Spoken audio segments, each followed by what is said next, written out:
राम राम सबको। कैसे हो आप लोग? आशा करती हूँ आप सब ठीक होगे। तो आज हम कार्तिक मास का 16वां अध्याय पढ़ेंगे। और आपको मेरी वीडियो कैसी लगती है चैनल में कमेंट बॉक्स में ज़रूर बनाना। और वीडियो को लाइक शेयर और चैनल को सब्सक्राइब करना। आपके लाइक और सब्सक्राइब से मुझे बहुत मोटिवेशन मिलती है। चलो कार्तिक मास का हम 16वां अध्याय प्रारंभ करते हैं। सुनो लगाकर मन सभी, संकट सब मिट जाए। कार्तिक मातम का कमल पढ़ो 16वां अध्याय।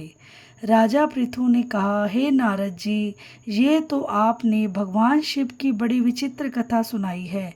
अब कृपा करके आप यह बतलाइए कि उस समय राहु उस पुरुष से छूटकर कहाँ गया। नारद जी बोले, उससे छूटने पर वह दूत बर्बर नाम से विख्यात हुआ और अपना नया जन्म पाकर वह धीरे धीरे जालंधर के पास गया। वहां जाकर उसने शंकर की सब चेष्टा कही। उसे सुनकर दैत्यराज ने सब दैत्यों को सेना द्वारा आज्ञा दी।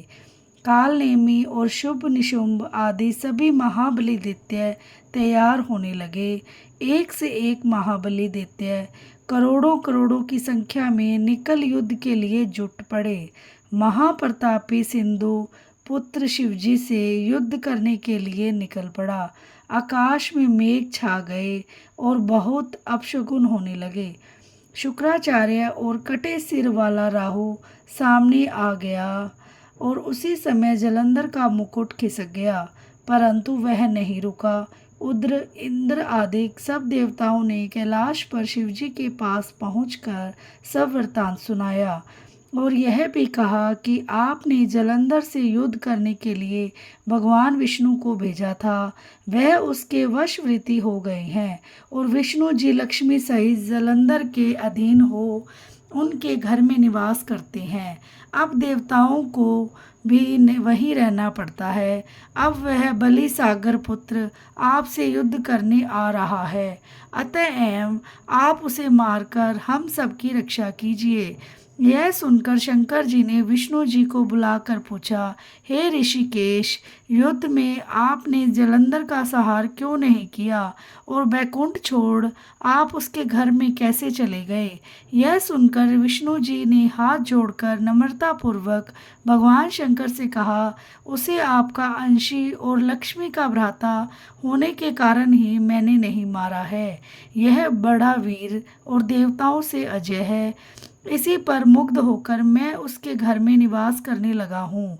विष्णु जी के इन वचनों को सुनकर शंकर जी हंस पड़े और उन्होंने कहा, हे विष्णु, आप यह क्या कहते हैं? मैं उस दैत्य जलंधर को अवश्य मारूंगा। अब आप सभी देवता जलंधर को मेरे द्वारा ही मारा गया जान अपने स्थान को जाइए। जब शंकर जी ने ऐसा कहा तो सब देवता संदेह रहित होकर अपने स्थान को चले गए। इसी समय पराक्रमी जलंधर अपनी विशाल सेना के साथ पर्वत के समीप कैलाश को घोर सिंहनाद करने लगा। दैत्यों के नाद और कोलाहल को सुनकर शिवजी ने नंदी आदि गणों को उससे युद्ध करने की आज्ञा प्रदान की। कैलाश के समीप भीषण युद्ध होने लगा। दैत्य अनेकों प्रकार के अस्त्र शस्त्र बरसाने लगे। भेरी, मृदंग, शंख और वीरों तथा हाथी घोड़ों और रथों के शब्द से शाबित हो पृथ्वी कांपने लगी। युद्ध में कट कर मरे हुए हाथी, घोड़े और पैदलों का पहाड़ लग गया। रक्त मांस का कीचड़ उत्पन्न हो गया। दैत्यों के आचार्य शुक्र जी अपनी मृत संजीवनी विद्या से सब दैत्यों को जिलाने लगे। यह देखकर शिवजी के गण व्याकुल हो गए और उनके पास जाकर सारा वृत्तांत सुनाया। उसे सुनकर भगवान रुद्र के क्रोध की सीमा न रही। फिर तो उस समय उनके मुख में एक बड़ी भयंकर कृत्या उत्पन्न हुई, जिसकी दोनों जंघाएं ताल वृक्ष के समान थी। वह युद्ध भूमि में जा सब असुरों का च्वरण करने लग गई और फिर वह शुक्राचार्य के समीप पहुंची और शीघ्र ही अपनी योनि में गुप्त कर लिया और फिर स्वयं भी अंतर्ध्यान हो गई। शंकराचार्य के गुप्त हो जाने से दैत्यों का मुख मलिन पड़ गया और वे युद्ध भूमि को छोड़कर भागे। इस पर शुंभ निशुंभ और कालनेमी आदि सेनापतियों ने अपने भागते हुए वीरों को रोका। शिवजी के नंदी आदि गणों ने भी, जिसमें गणेश और कार्तिकेय स्वामी जी भी थे, दैत्यों से भीषण युद्ध करना आरंभ कर दिया। बोलो श्री विष्णु भगवान की जय हो। आशा करती हूँ आपको मेरा अध्याय पसंद आया होगा और मुझसे कोई गलती हो गई हो तो क्षमा करना। और वीडियो को लाइक, चैनल को सब्सक्राइब किए बिना बिल्कुल मत जाना। आपके लाइक और सब्सक्राइब से मुझे बहुत मोटिवेशन मिलती है।